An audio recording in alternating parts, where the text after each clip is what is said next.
नमस्कार साथियों, मैं अच्छे लाल मिश्र, स्नातकोत्तर शिक्षक हिंदी, केंद्रीय विद्यालय क्रमांक 3 पठानकोट, आपके लिए आरोह भाग 2 में संकलित पाठ पहलवान की ढोलक, लेखक आंचलिक कथाकार फणीश्वर नाथ रेणु लेकर उपस्थित हूँ।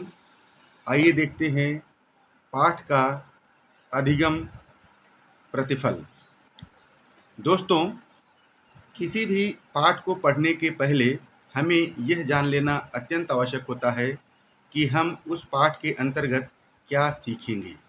तो आज हमारा पाठ पहलवान की ढोलक आंचलिक कथाकार फणीश्वर नाथ रेणु द्वारा लिखित, इस पाठ के अंतर्गत हम लोग देखते हैं शिक्षण अधिगम प्रतिफल।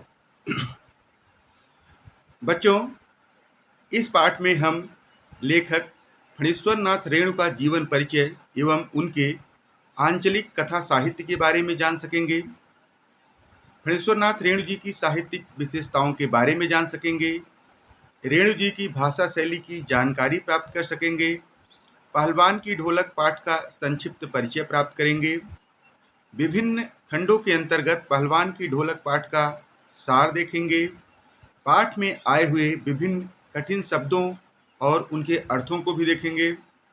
महत्वपूर्ण गद्यांश पर आधारित प्रश्नों और उनके उत्तरों को भी देखेंगे और इसके अतिरिक्त पाठ पर आधारित कुछ गृह कार्य भी देखेंगे। तो आइए देखते हैं लेखक फणीश्वर नाथ रेणु का जीवन परिचय एवं उनका आंचलिक कथा साहित्य। बच्चों, आंचलिक कथाकार फणीश्वर नाथ रेणु का जन्म 4 मार्च 1921 औराई हिंगना, जिला पूर्णिया, वर्तमान में अररिया, बिहार में हुआ था।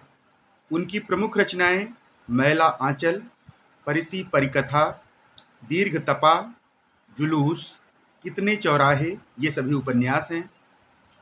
ठुमरी, आगिनखोर, आदिम रात्रि की महक, एक श्रावणी दोपहरी की धूप, ये सभी कहानी संग्रह है। ऋण जल, धन जल, वन तुलसी की गंध, श्रुत अश्रुत पूर्व, ये सभी संस्मरण है। इसके अतिरिक्त रेणु जी का एक रिपोर्टाज भी है जो नेपाली क्रांति कथा शीर्षक से लिखित है।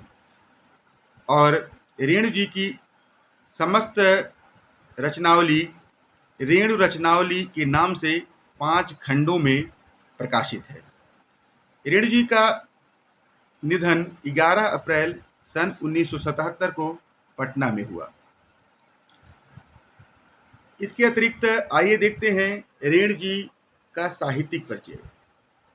कुछ ऐसे चरित्र होते हैं जो प्राण प्रतिष्ठा पाते ही अपने सृजनहार के बधे बधाए नियम कानून, नीति अथवा फार्मूले को तोड़कर बाहर निकल आते हैं और अपने जीवन को अपने मन के मुताबिक गढ़ने लगते हैं। ये पंक्तियाँ रेणु जी के साहित्य के लिए अक्षरशः चरितार्थ होती हैं। रेणु जी ने पात्रों को जिया है, पात्रों को चित्रवत वर्णन किया है। हम इस पाठ में पहलवान की ढोलक के माध्यम से इसका बाखूबी अध्ययन करेंगे। हिंदी साहित्य में फणीश्वर नाथ रेणु आंचलिक साहित्यकार के रूप में प्रसिद्ध हैं, जिन्होंने विभिन्न राजनैतिक व सामाजिक आंदोलनों में सक्रिय भागीदारी की। उनकी यह भागीदारी एक ओर देश के निर्माण में सक्रिय रही, तो दूसरी ओर रचनात्मक साहित्य को नया तेवर देने में सहायक रही। 1954 में उनका उपन्यास मैला आंचल प्रकाशित हुआ। इस उपन्यास ने हिंदी उपन्यास विधा को एक नई दिशा दी।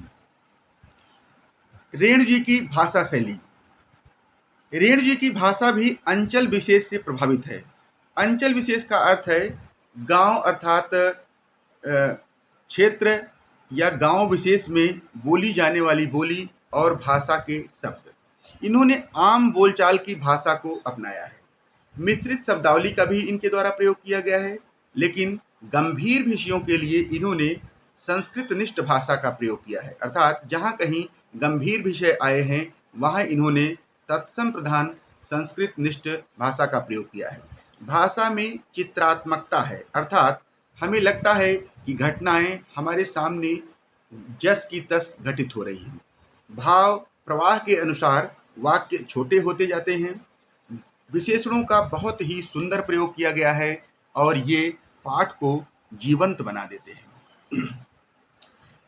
आइए अब देखते हैं पहलवान की ढोलक पाठ का संक्षिप्त परिचय। पहलवान की ढोलक कहानी व्यवस्था के बदलने के साथ लोक कला और उसके कलाकार के अप्रासंगिक हो जाने की कहानी है। राजा साहब की जगह नए राजकुमार का आकर जम जाना सिर्फ व्यक्तिगत सत्ता परिवर्तन नहीं, बल्कि जमीनी पुरानी व्यवस्था के पूरी तरह उलट जाने और उस पर सभ्यता के नाम पर एकदम नई व्यवस्था आरोपित हो जाने आरोपित हो जाने का प्रतीक है। यह भारत पर इंडिया के छा जाने की समस्या है, जो लुट्टन पहलवान को लोक कलाकार के आसन से उठाकर पेट भरने के लिए हाय तौबा करने वाली निरीता की भूमि पर पटक देती है। ऐसी स्थिति में गांव की गरीबी पहलवानी जैसे शौक को क्या पालती। फिर भी पहलवान ढोल के बोल में अपने आप को न सिर्फ जिलाए रखता है, बल्कि भुखमरी व महामारी से दम तोड़ रहे गांव को मौत से लड़ने की ताकत भी प्रदान करता है।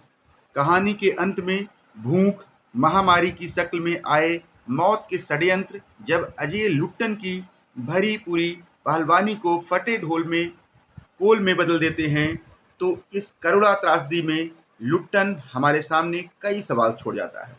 वह पोल पुरानी व्यवस्था की है या नई व्यवस्था की?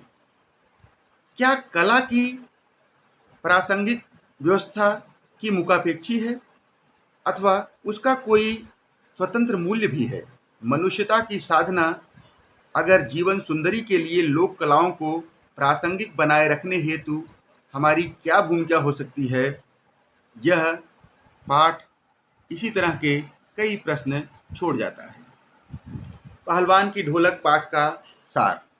आंचलिक कथाकार फणीश्वर नाथ रेणु की कहानी पहलवान की ढोलक में कहानी के मुख्य पात्र लुट्टन के माता पिता का देहांत उसके बचपन में ही हो गया था। अनाथ लुट्टन को उसकी विधवा सास ने पाल पोसकर बड़ा किया। उसकी सास को गांव वाले सताते थे। लोगों से बदला लेने के लिए कुश्ती के दांव पे सीखकर कसरत करके लुट्टन पहलवान बन गया। एक बार लुट्टन श्यामनगर मेला देखने गया, जहां ढोल की आवाज और कुश्ती के दांव पेच देखकर उसने जोश में आकर नामी पहलवान चाँद सिंह को चुनौती दे दी। ढोल की आवाज से प्रेरणा पाकर लुट्टन ने दांव लगाकर चाँद सिंह को पटक कर हरा दिया और राज पहलवान बन गया। उसकी ख्याति दूर दूर तक फैल गई। 15 वर्षों तक पहलवान अजय बना रहा। उसके 2 पुत्र थे। लुट्टन ने दोनों बेटों को भी पहलवानी के गुण सिखाए। राजा की मृत्यु के बाद नए राजकुमार में गद्दी संभाली। राजकुमार को घोड़ों की रेस का शौक था। उसके मैनेजर ने नए राजा को भड़काया। पहलवान और उसके दोनों बेटों के भोजन खर्च को भयानक और फिजूल खर्च बताया। फलस्वरूप नए राजा ने कुश्ती को बंद करवा दिया और पहलवान लुट्टन सिंह को उसके दोनों बेटों के साथ महल से निकाल दिया। इस प्रकार हम देखते हैं कि परंपरा से प्रचलित एक खेल के प्रति नए राजा के व्यवहार ने इस खेल की उपेक्षा की। इसके पश्चात राज दरबार से निकाल दी जाने के बाद लुट्टन सिंह अपने दोनों बेटों के साथ गांव में झोपड़ी बनाकर रहने लगा और गांव के लड़कों को कुश्ती सिखाने लगा। लुट्टन का स्कूल ज़्यादा दिन नहीं चला और जीविकोपार्जन के लिए उसके दोनों बेटों को मजदूरी करनी पड़ी। इसी दौरान गांव में अकाल और महामारी के कारण प्रतिदिन लाशें उठने लगीं। पहलवान महामारी से डरे हुए लोगों को ढोलक बजाकर बीमारी से लड़ने की संजीवनी ताकत देता था। एक दिन पहलवान के दोनों बेटे भी महामारी की चपेट में आकर मर गए, पर उस रात भी पहलवान ढोलक बजाकर लोगों को हिम्मत बधा रहा था। इस घटना के 4-5 दिन बाद पहलवान की भी मृत्यु हो जाती है। पहलवान की ढोलक व्यवस्था के बदलने के साथ लोक कलाकार के अप्रासंगिक हो जाने की कहानी है। बच्चों, इस कहानी में लुट्टन नाम के पहलवान की हिम्मत और जिजीविषा का वर्णन किया गया है। भूख और महामारी अजय लुट्टन की पहलवानी को फटे ढोल में बदल देते हैं। इस करुण त्रासदी में पहलवान लुट्टन कई सवाल छोड़ जाता है कि कला का कोई स्वतंत्र अस्तित्व है या कला केवल व्यवस्था की मोहताज है। क्या पारंपरिक कलाएं सत्ता परिवर्तन के साथ अपने अस्तित्व के लिए संघर्ष करती रहेंगी? क्या यह व्यवस्था पुरानी परिपाटी अर्थात प्राचीन समय से चले आ रहे खेलों के प्रति उपेक्षा नहीं प्रदर्शित करती? यह सोचने पर हमें विवश कर देती है। तो हम देखते हैं कि किस प्रकार पहलवान लुट्टन अपने संघर्ष के क्षणों में भी लोगों का उत्साहवर्धन करता रहा। महामारी के समय में उनकी विभिन्न प्रकार से उत्साहवर्धन करते हुए जीने के प्रति एक आशावादी दृष्टिकोण विकसित करता रहा और अंत में स्वयं भी एक वीर पुरुष की भांति मृत्यु को प्राप्त हो गया। आइए देखते हैं पाठ में आए हुए कुछ विभिन्न कठिन शब्द और उनके अर्थ। अमावस्या, चांद रहित रात। भयार्थ, भय से पीड़ित। सन्नाटा यानी चुप्पी। निस्तब्धता अर्थात गतिहीनता। शेष होना अर्थात खत्म होना। क्रंदन अर्थात विलाप करना या रोना। पेचक का अर्थ है उल्लू। कंठ का मतलब है गला। बाधा अर्थात रुकावट। मन मारना का तात्पर्य है उदास होना। ताल ठोकना, इसका अर्थ है चुनौती देना। ललकारना, लड़ने का निमंत्रण देना। संजीवनी का अर्थ होता है जीवन देने वाली। धारोपण, दुधारू पशुओं से निकाला गया ताजा दूध, उसे धारोपण कहते हैं। दांव पेच का अर्थ होता है तौर तरीके या तकनीक और गिरोह का अर्थ है समूह। कुछ और शब्द हैं। पट्टा अर्थात पहलवान। टाइटिल अर्थात पदवी। स्पर्धा अर्थात प्रतियोगिता या मुकाबला। खलबली यानी हड़कंप मचना। दुहाई देने का अर्थ होता है विनती करना। प्रतिद्वंदी अर्थात प्रतियोगी या मुकाबला करने वाला। हलवा होना, यह एक मुहावरा है जिसका अर्थ होता है पूरी तरह से कुचल जाना। चित करना अर्थात जमीन पर पीठ लगाना। जब एक पहलवान दूसरे पहलवान को पटक देता है या उसे कुश्ती में हरा देता है और उसकी पीठ को जमीन से सटा देता है, तब इसे जमीन पर पीठ लगाना कहते हैं। चार चांद लगाना अर्थात शान को अधिक बढ़ा देना। आसमान दिखाना, इसका अर्थ है हरा देना। पुरस्कृत करना अर्थात इनाम देना। अजेय का अर्थ होता है जिसे जीता ना जा सके। अनायास यानी बिना किसी प्रयास के, बिना किसी श्रम के जब कोई चीज प्राप्त होती है तो उसे हम कहते हैं अनायासी प्राप्त हो जाना। प्रताप का अर्थ है शक्ति।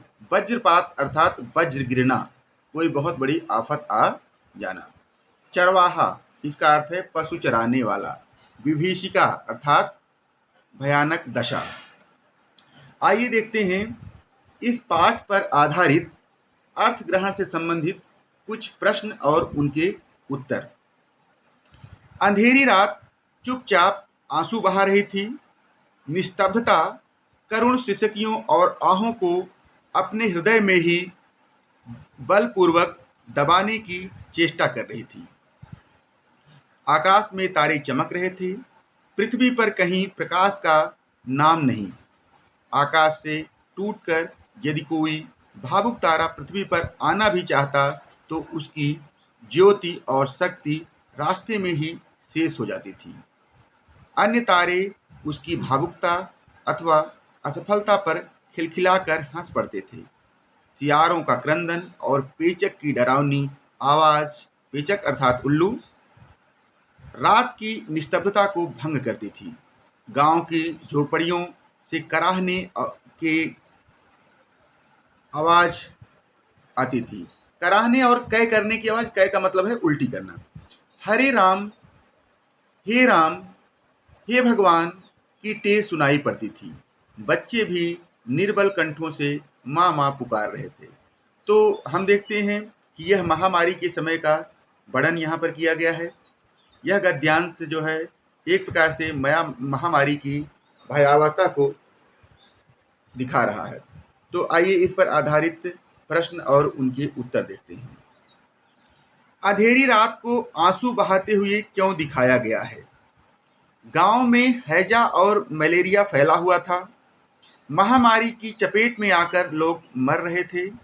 चारों ओर मौत का सन्नाटा छाया था, इसलिए अंधेरी रात भी चुपचाप आंसू बहाती सी प्रतीत हो रही थी। प्रश्न संख्या ख, तारे के माध्यम से लेखक क्या कहना चाहता है? तो तारे के माध्यम से लेखक कहना चाहता है कि अकाल और महामारी से त्रस्त गांव वालों की पीड़ा को दूर करने वाला कोई नहीं था। प्रकृति भी गांव वालों के दुख से दुखी थी। आकाश से टूटकर यदि कोई भावुक तारा पृथ्वी पर आना भी चाहता तो उसकी ज्योति और शक्ति रास्ते में ही शेष हो जाती है। आइए गद्यांश पर आधारित कुछ और प्रश्नों को देखते हैं। रात की निस्तब्धता को कौन भंग करता था? तो हम गद्यांश में देखते हैं कि सियारों की चीख पुकार, पेचक की डरावनी आवाजें, पेचक अर्थात उल्लू, और कुत्तों का सामूहिक रुदन मिलकर रात के सन्नाटे को भंग कर रहे थे। अगला प्रश्न देखते हैं, झोपड़ियों से कैसी आवाजें आ रही थी और क्यों? तो गद्यांश में हमें दिखाई देता है कि झोपड़ियों से रोगियों को के कराहने, अर्थात जो रोगी बीमार थे, कराह रहे थे, उनकी आवाज आ रही थी।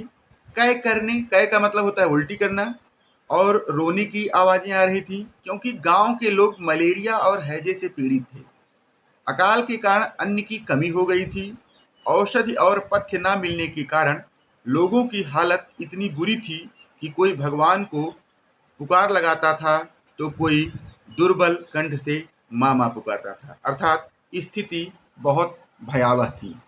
प्यारे बच्चों, अब तक हम लोगों ने पाठ का सारांश, लेखक के बारे में, अर्थात लेखक का जीवन परिचय, लेखक का साहित्यिक परिचय, लेखक की भाषा शैली, पाठ का संक्षिप्त परिचय आदि देखा। इसके अतिरिक्त पाठ पर आधारित एक महत्वपूर्ण गद्यांश को भी देखा। इसी तरह से हम गद्यांश पर आधारित प्रश्नों को, गद्यांश को अच्छी तरह से समझकर उनका उत्तर दे सकते हैं।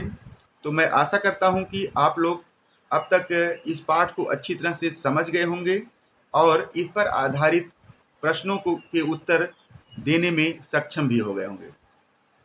तो आप अभ्यास करेंगे, तो आपके लिए कुछ अभ्यास करने के लिए गृह कार्य दिया जा रहा है। इसे आप अपनी हिंदी की कॉपी में लिखकर अपने हिंदी शिक्षक से उसका मूल्यांकन करवाएंगे और जो भी त्रुटियां रहती हैं उनका सुधार करेंगे। तो आइए देखते हैं गृह कार्य। तो प्रश्न संख्या 1, लुट्टन को पहलवान बनने की प्रेरणा कैसे मिली? तो पाठ में आपने देखा ही होगा कि किस प्रकार से लुट्टन को पहलवान बनने की प्रेरणा मिली। इसका उत्तर आप उसी के आधार पर लिखेंगे। प्रश्न संख्या 2, रात के भयानक सन्नाटे में लुट्टन की ढोलक क्या करिश्मा करती थी? इसमें आपको महामारी के समय जब भयानक सन्नाटा छाया हुआ था तो पहलवान किस प्रकार से अपने ढोलक की मदद से लोगों का उत्साहवर्धन करता था, किस प्रकार से उन्हें एक सकारात्मक दृष्टिकोण की तरफ ले जाता था, ये सब आपको लिखना है। तो आप पाठ को अच्छी तरह से समझकर इस प्रश्न का उत्तर देंगे। प्रश्न संख्या 3, लुट्टन ने सर्वाधिक हिम्मत कब दिखाई? तो यहाँ आप देखते हैं कि किस प्रकार से रोज एक न एक लोग मर रहे थे और इससे गांव वाले बहुत प्रभावित हो रहे थे। और इसके अतिरिक्त पहलवान के दोनों बेटे भी मर गए, फिर भी पहलवान हिम्मत नहीं हारता है। तो आपको उसके आधार पर इस प्रश्न का उत्तर देना है। लुट्टन सिंह राज पहलवान कैसे बना? आपको इस प्रश्न में बताना है। प्रश्न संख्या 5, पहलवान की अंतिम इच्छा क्या थी? इसका उत्तर आप पाठ के आधार पर अच्छी तरह से समझकर लिखेंगे कि पहलवान क्या चाहता था, उसकी अंतिम इच्छा क्या है। प्रश्न संख्या 6, ढोल की आवाज और लुट्टन के दांव पेच में क्या संबंध था? आप पाठ में देखते हैं कि जब ढोल की आवाज आती है तो उससे कुश्ती के अलग अलग दांव पेच पहलवान लुट्टन दिखाता है और अपने शिष्यों को भी उसी तरह से सिखाता है, अपने बच्चों को भी सिखाया उसने। श्यामनगर के मेले में भी आप देखते हैं कि ढोल की आवाज़ के दम पर ही उसने जो है चाँद सिंह पहलवान को हरा दिया था। तो इस प्रश्न का उत्तर आप इसके आधार पर लिखेंगे। प्यारे बच्चों, इस पाठ पर आधारित एक परियोजना कार्य भी आपको दिया जा रहा है। ये एक्टिविटी बेस्ड है, क्रियाकलाप पर आधारित है। तो आशा करता हूँ कि आप इसको अवश्य करेंगे। इससे आपकी एक्टिविटी बढ़ेगी और आप जो है भाषा के प्रति एक प्रायोगिक ज्ञान प्राप्त करेंगे। तो पाठ का गति यति के साथ पहली बात तो वाचन करना है। आप पाठ को पूरे मनोवेग से आरोह अवरोह के साथ शुद्ध उच्चारण के साथ पाठ का वाचन करेंगे और स्थानीय आयोजनों पर चर्चा एवं प्रश्नोत्तरी में भाग लेंगे। कई बार आपके गांव, आपके नगर, आपके मोहल्ले में विभिन्न प्रकार के आयोजन होते हैं, तो आप उन आयोजनों में भाग लेकर एक परिचर्चा का आयोजन करेंगे, अपने दोस्तों से उसके विषय में बातें करेंगे, उसकी अच्छाइयाँ और उसमें जो कमियां रह जाती हैं उनमें कुछ सुझाव देंगे, एक दूसरे के विचारों से अवगत होंगे और इसके अतिरिक्त उन प्रश्नों का संकलन करके भी अपने हिंदी शिक्षक से उसका मूल्यांकन कराएंगे। तो बच्चों, इस प्रकार से हम लोगों का ये पूरा चैप्टर समाप्त हुआ। आशा करता हूँ कि आप इसे अच्छी तरह से समझ गए होंगे। धन्यवाद और आपका दिन शुभ हो। धन्यवाद।